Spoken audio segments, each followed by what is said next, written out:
My name is Dr. Randy Law. I am the curator here at the Southern Museum of Flight in Birmingham, Alabama. It is February, which means Black History Month, and we do a lot of great things here at the museum for Black History Month. I want to tell you today what might be my favorite story here at the museum connected to one of my favorite objects here. It's about the Tuskegee Airmen. But when I say Tuskegee Airmen, what do most people think? Francis, when you think of... Black aviation. Well, sure. More specifically, what did they... What did they fly? Oh, I got you there. P-51s, Red Tails, like the movie. Red Tails. P-51s, P-47s, P-40s, fighter escorts for bombers operating in the Mediterranean. Extraordinary story, of course, as you said, first black aviators in the U.S. military. Extraordinary story. But there's another story that not very many people know about. And that's what I'm going to tell you about, and I'll meet you out on the museum floor. So this baby that I'm standing in front of is a North American B-25J NC Mitchell medium bomber. Serial number 4430635. Born, we actually know from service records, born on February 7th, 1945, when it rolled off an assembly line in Kansas City, Kansas, at the Fairfax plant. Coincidentally, just across the river from where I was born several decades later.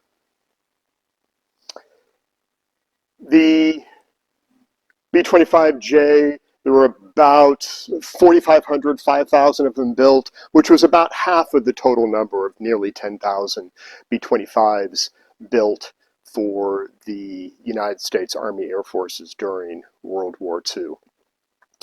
This plane went briefly in the spring to an Army airfield in Georgia, and then in July of 1945, it was transferred to Tuskegee Army Airfield here in Alabama. Tuskegee, yeah. This Mitchell was flown by Tuskegee Airmen. When we think of them, when we think of the Tuskegee Airmen, we think of them flying fighter planes, first in the 99th Fighter Squadron, and then the 332nd Fighter Group. But there was, yes, a unit of Tuskegee Airmen who were training to fly B-25s. Now, they didn't finish in time to deploy overseas. And if they had, they would have been probably just as well known as the red-tailed fighter pilots. But they didn't, so this story isn't terribly well known. That doesn't mean it's not incredible, and it really is incredible. Okay, so this B-25, which as far as we know from all the records we've seen, is the only extant B-25 that was flown by the Tuskegee Airmen, the only one left, and we have it here at the Southern Museum of Flight. I'm going to come back to it and talk a little bit more about it, show you some more of it, and tell you about what we're doing to restore it, to get the entire thing out here on the floor of the museum. But first, I want to talk about the Tuskegee Airmen who were training to fly B-25s. So, the program actually started earlier in 1944.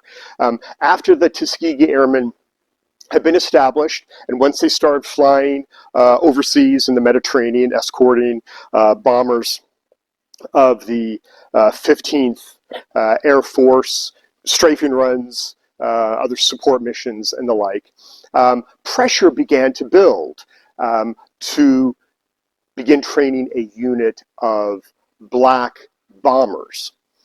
The Tuskegee Airmen in their fighters had done so well, they had really blown away for most people the concerns, the unfounded belief that African Americans couldn't fly planes.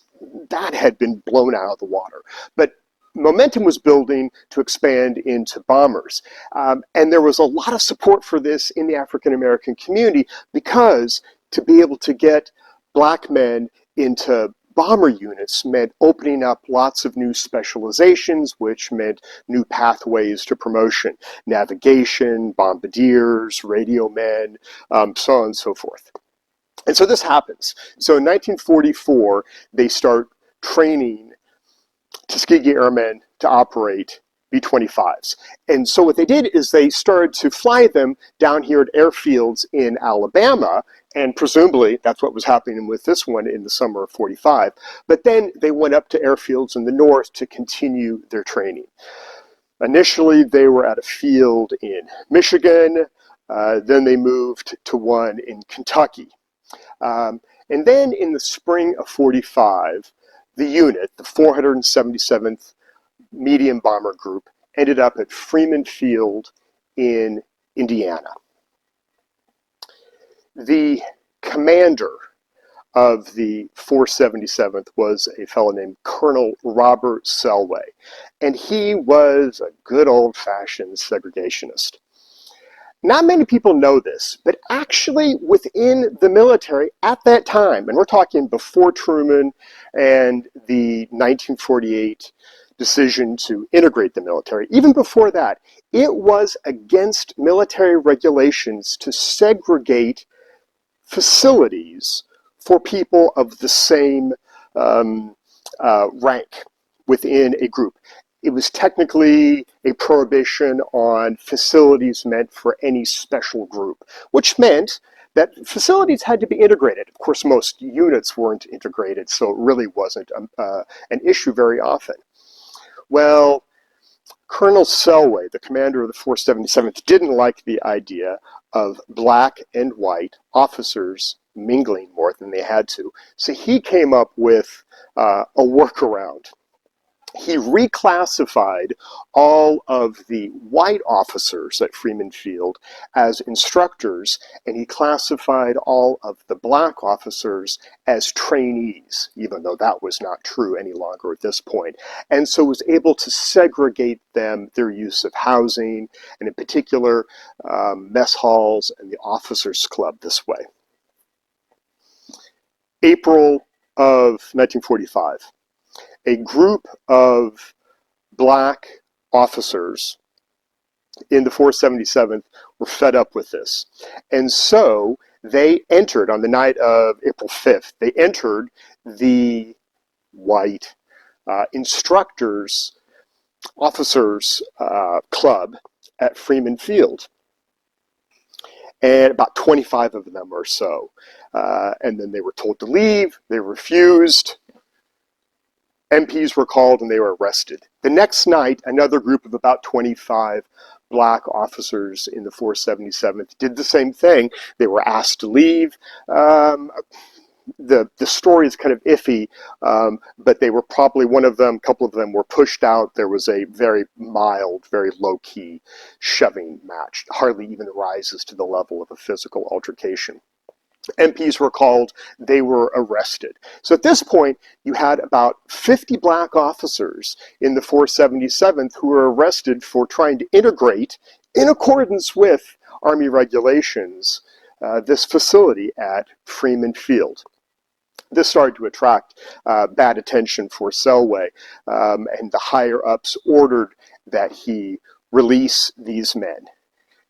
Colonel Selway, though, doubled down on his bigotry.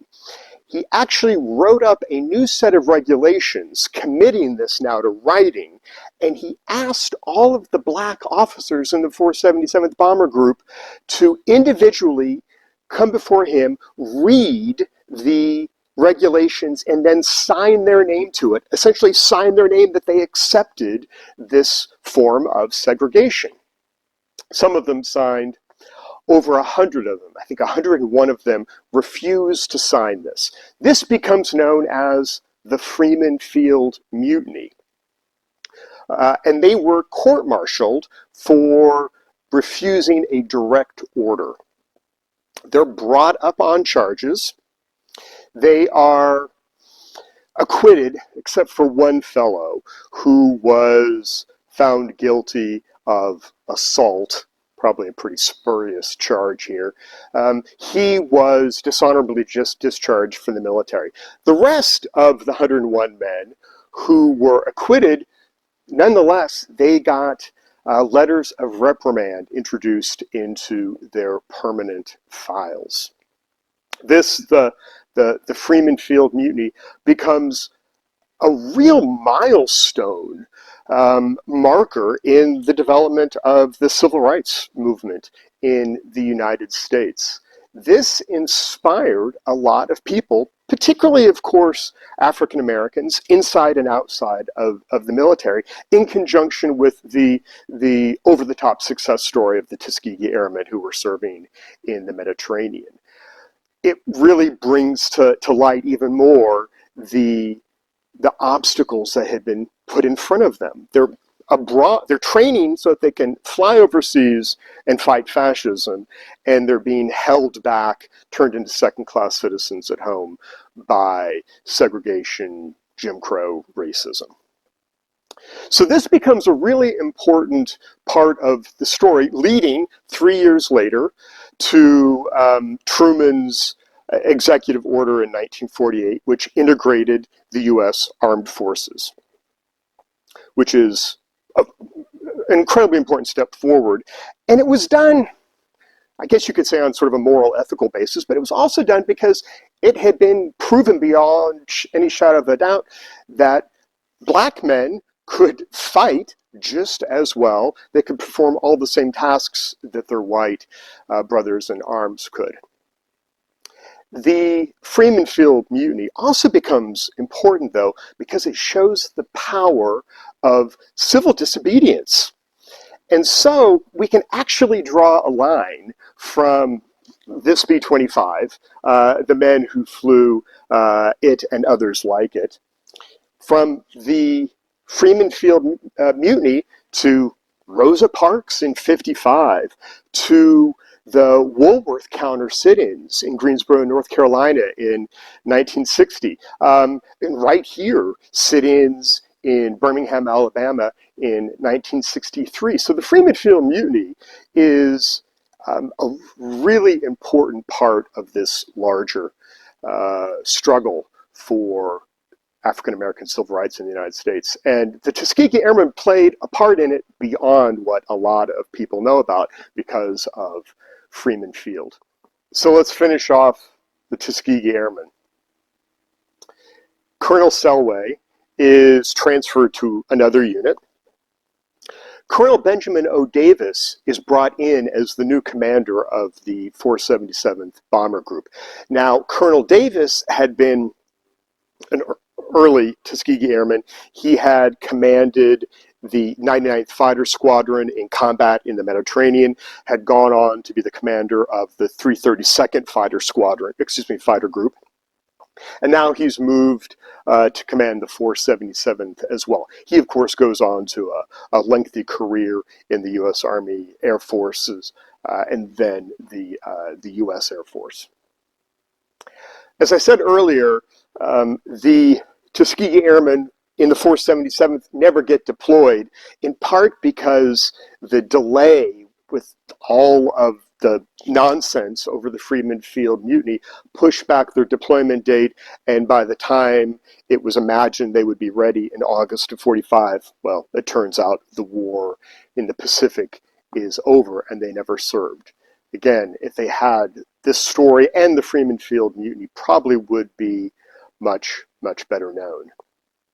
But we're here to celebrate it and make sure we remember these men and what they did. Okay, let's go back to this actual plane that came to Alabama in July '45. The war's over right after. It bounces around a little bit. It ends up at an airfield in Texas, I believe. And then it's at Chanute Air Force Base in Illinois. In 1954, interestingly enough, it actually comes back here to Birmingham, Alabama, where it is modified to become a TB B-25N, a trainer specifically for folks working to become navigators. It goes back to Illinois, where it is retired from the service, I think, in about 1958. It ends up at a museum next to Octave-Chanute Air Force Base. That base closes in the 1990s. This B-25 remains at the museum next to the former Air Force Base, but then finally in 2015, the museum is forced to shut down. The Southern Museum of Flight finds out about it and mounts a mission to go up to Illinois, where they bring it and a couple other aircraft back here to Birmingham. So we've had it here at the Southern Museum of Flight for a little bit over 10 years. It was undergoing a restoration up there in Illinois, which has been taken up and continued here at the Southern Museum of Flight. When it came to us, it was in kind of rough shape. They were at the beginning of the restoration project. And they're making great strides. Our restoration crew, our volunteers who work on planes here at the museum, are absolutely first rate, lots of experience in the military, FBOs, airports, so on and so forth, and they're bringing all their skills to bear. So far, we've got a few pieces of this B-25 out on the museum floor. We've got the front of it here, the cockpit, the front compartment. As you can see, this one has the transparent nose, which was standard for the B-25 as a bomber. Some of them actually had nose cones that were metal, that were fitted with 8 50 caliber machine guns for strafing, particularly in the Pacific. Interestingly enough, the Air National Guard unit that's based at the airport here in Birmingham, during World War II, they operated B-25s in the Pacific that would have been fitted with those 50 cal machine guns in the nose for strafing and bombing Japanese merchant marine vessels during the war. So we've got this part of the aircraft out here. We can walk around and we can check out some of the other pieces that we have out here on the floor. So here we are in our B-25 looking up into the cockpit and underneath the main area of the plane here. You can see how it's been dismembered and how some of the guts are showing, the cables and whatnot. We have the pilot and the bombardier navigator. But then also we see, you can see if you get in here, the passageway that they would have had to, that the bombardier would have crawled through to get to the front, which I'm not overly claustrophobic, but I don't relish the idea of having to crawl through a passage like that. I think B-25s had a crew of 5 people, pilot, bombardier navigator, a couple machine gunners, depending on the configuration of what kind of weaponry that they carried. This one, it came to us with the name Whiskey Pete, and for those who know their aviation history, they would recognize this perhaps. B-25s were flown in the Doolittle mission in 1942 against Tokyo. The first plane, the first B-25 to take off the carrier in that mission that had a name, because not all the Doolittle Raider planes had names. The first one was Whiskey Pete. At some point at Chanute Air Force Base at the museum, this B-25 had been painted up in the livery of the Doolittle Raiders, and somebody had called it Whiskey Pete. So occasionally somebody here at the museum calls it Whiskey Pete, but that's not its original name. And and it has an actual history that we get to talk about, and that's really exciting. I'm going to, at some point, I think later this month, I think we're going to be able to maybe do a video or have some sort of confab with the restorers who've been working on this, because I want to get them to tell some of their stories about the work that they're doing on it. Let's go and look at some of the other pieces that we have out here on the museum floor. So the B-25 was a twin-engined aircraft. It was powered by two Wright R2900 twin cyclone engines. Here are the two of them from our B-25, from our Tuskegee Airmen B-25. And they've been refurbished and put out on the museum floor. We also have the empennage, the rear of the aircraft. We have the stabilizers with the elevators, and then we have the rudders. And you can see also the where the tail gunner would have been in our B-25. So we have a few of the parts out. We still have back in restoration the wings and the rest of the fuselage, which our restorers are working on. We've already begun to think about what we're going to do when they're done.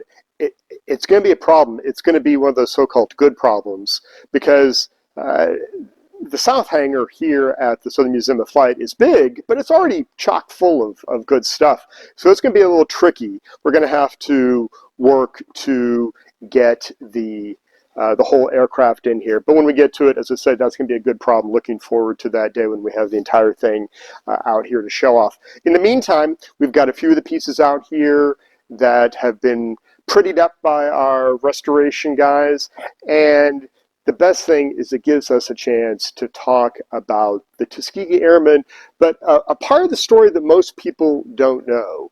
The Tuskegee Airmen who were trained to fly B-25s and were involved in the Freeman Field Mutiny. And again, our B-25, as far as we know, from all the paperwork we've seen, is the last one flown by the Tuskegee Airmen, and we're really happy to have it here in Birmingham, Alabama at the Southern Museum of Flight. I invite you to come on down to the museum to check it out, look me up. There are more stories to tell about it. I'm happy to talk about it for as long as you'll give me.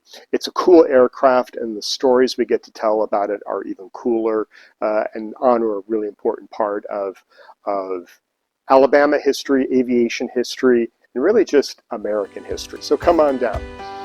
See you next time.